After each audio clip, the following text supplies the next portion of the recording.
Well, good morning to you. Happy Monday. Thank you guys so much for joining us. Looks like plenty of people right now are joining. Still up with 6 with the conversation, as you know, continues. That's right, and we're going to kick things off by talking about a new travel trend, which I thought was kind of fascinating and a great idea and really spontaneous and adventurous, and they think that it's going to be a trend this year. So it's one of those things that you really wish that you thought of, because you can tell that people are going to start doing it, especially young people, I bet. So here's how it goes. It's packupandgo.com. It's a website that will actually plan a 3-day getaway for you around the United States. But, Chris, you said there's many different things about this that make it so cool and make it really customizable for you. All right, so here's the deal, right? You want a surprise trip. Yeah, maybe you're hoping your significant other surprises you, but they don't know how to quite plan it. This is the way to do it. So you give them your traveler information, a quick survey, some of your interests, and then they take it from there. So they plan this trip for you. You don't know where you're going. And it's a 3-day trip, so it's a quick trip.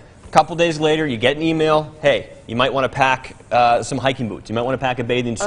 And here's what the forecast is going to be like. But they still don't tell you where you're going. Then, a couple days before you leave, you get an envelope in the mail, and you don't open it. But they do tell you where to go. Hey, show up at the Austin airport at 11 a.m.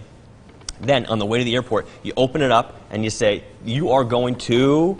and then it gives you the 3-day trip. Okay, that is kind of cool. I love that it tells you what to pack, because that would be my biggest concern, is what to pack. Yeah. Another concern... You show up in Yosemite with a bikini, that'd be tough. Yeah, I think you're going to, like, Florida. But another concern I have is, what if it's somewhere you've already been before? Do you still have to go? Like, that would I think that maybe that's covered in the survey. So, like, where have you been? Yeah, maybe places that you're not trying to go. I think it would probably be more like places you do want to go, and maybe they'll see, from there, base it off that. I don't know. I think it's a cool idea, but I think the big question we're asking this morning for you guys at home or just tuning in, would you go on a trip if you didn't know where you were going? And so it's a last-minute surprise. You open up this envelope like it's the Emmy Awards or something, and they're like, dun-dun-dun-dun, you're going to New Orleans. I think this is a cool idea. I think that, especially 3 days, it's not enough time where you're like in it for too long. If it's a week-long vacation, you didn't want to be there. Yeah. You're going to be like, oh, now we're here for the rest of the week. But if it's just a little 3-day trip. And not just that, but think about it. You can go on your weekend, whatever days those land on, and so you're not really taking time off either. So it works out. You're right. You're not giving up too much to go. I mean, I don't know. I kind of would try this. I think I might try this. Scott is saying, how about some real news for a change? And he's given us a link. Well, thank you for that, Scott. And good morning to you, Kimberly. Yeah, and Scott's a top fan. Thank you for being a top fan, Scott, and joining this conversation. Hopefully you enjoy what we're talking about here, but if not, then that's fine. Kimberly, good morning to you as well. Thomas weighing in, saying good morning. Would you guys go on a trip where you had no idea where you were going, yes or no? Yes, I think I'm actually going to try to do this. I'll fill out the survey, see what kind of questions they're asking, and we'll see if where they send me, and I'll keep you guys updated at home. That sounds awesome. Yeah, you'll have to like do a little document or something. Yeah. Okay, so cleaning the house, right? It's something we all kind of dread, and we have that one chore we just don't want to do, right? Well, a survey from Mulberry's Garment Care found that more than half of participants, it's cleaning the bathrooms that they don't agree with. And the millennials are trying to avoid it at all cost. I think that this probably is not just a millennial thing. I think that if you had to rank the chores from you're fine to do it to I just don't want to do it, I mean, scrubbing toilets has got to be up there for most people. Really? Okay, I'm going to say something. I do like cleaning the bathroom. Well, that's a little strange. Who likes to clean the bathroom? What I don't like is... Yeah, thank you. Thomas goes, no. No, Jessica saying dishes, LOL. The thing about dishes that I can handle is that there's a dishwasher in the event that you don't want to hand wash, so there's an alternative. For me, it's folding laundry. I cannot stand it. It's too time consuming. I get impatient. It just, and especially if you kind of procrastinate and put off your laundry, next thing you know, you've got 4 loads to fold. And you get piles and piles and you're sitting there. I can't do it. That's the one chore I just don't like. Let's see. Verified road trips. That's what our webpage is saying. Yeah, for the trip, that would be a cool little verify. Is this a good idea? And guess what? You can get the company to pay for it. There you go. That means my budget just went up a little bit. Let's see. They say, get this. Part of this study is millennials say that they only scrub the toilets once a month. Well, that's not good. You got to be doing it more than that. I've heard some stunning facts about how many times people are washing their sheets as well. Of course, that can be a little burdening, but you got to do it. You got to do it at least once a week.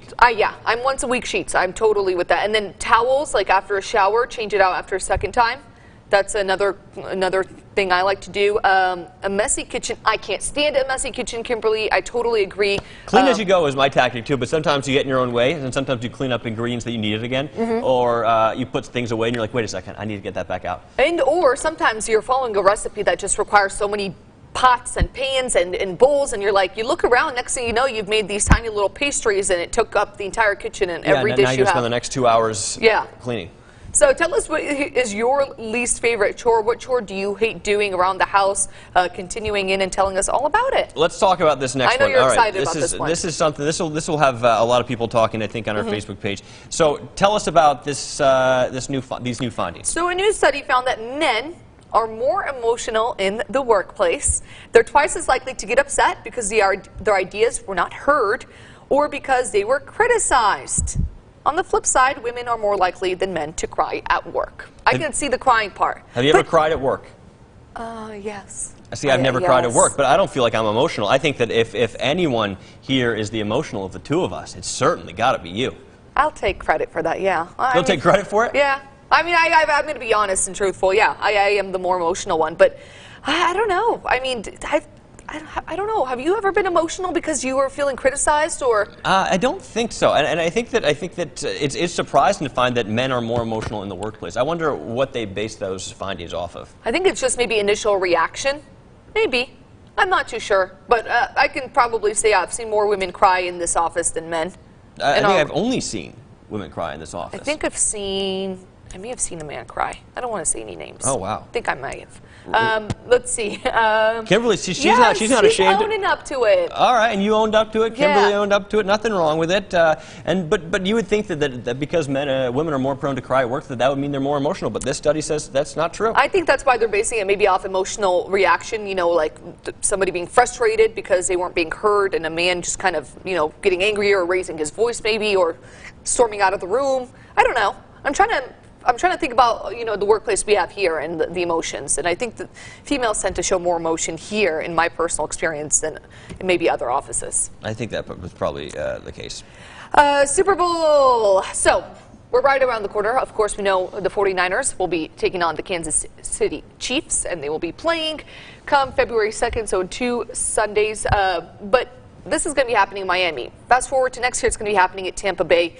So a lot of people are saying that they want Super Bowl Saturday for Super Bowl 55 to be on a Saturday. That's a petition. I'm with it. I guess it would, you know, it kind of ruins the tradition of the classic Super Bowl Sunday. It would. But certainly for those of us who have early work days the next day, this would be much more convenient. This would be. And it's funny because I even tweeted this when the Patriots were playing for the wild card spot there 3 weeks ago. It was on a Saturday, and I tweeted, I wish all games were on Saturday because we have to wake up so early come Monday morning. You know? By the time the Super Bowl's over, we got a couple hours, then we're at the studio. So it's always a rough Monday the next day. Okay, Kimberly's a 49ers fan. She says, "Go 49ers."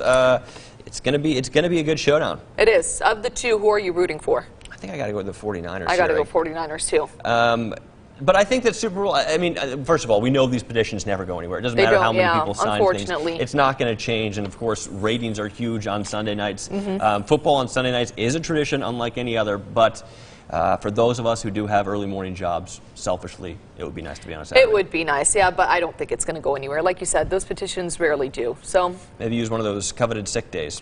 Maybe, or a hangover day that we talked about a couple weeks ago. Yeah, surprisingly, our boss has not implemented that. I couldn't believe it. He hasn't implemented it here at 6 News. We got to talk to him. Yeah, I think we're meeting with him in a little bit, so we'll bring it up. That'll be perfect. Well, that does it for Still Up with 6. If you guys want to continue weighing in, you can do so. It'll be open for you guys. Of course, we talked about some new travel trends this morning. We talked about least favorite chore in the house. We talked about male coworkers being more emotional. And, of course, a Super Bowl Saturday petition that is now going viral. So. Saturday in the afternoon, says Thomas. Couldn't be any more with you. Well, that's going to do it for us here on the show, but we will see you tomorrow morning. And we hope you guys enjoy your Martin Luther King Jr. holiday.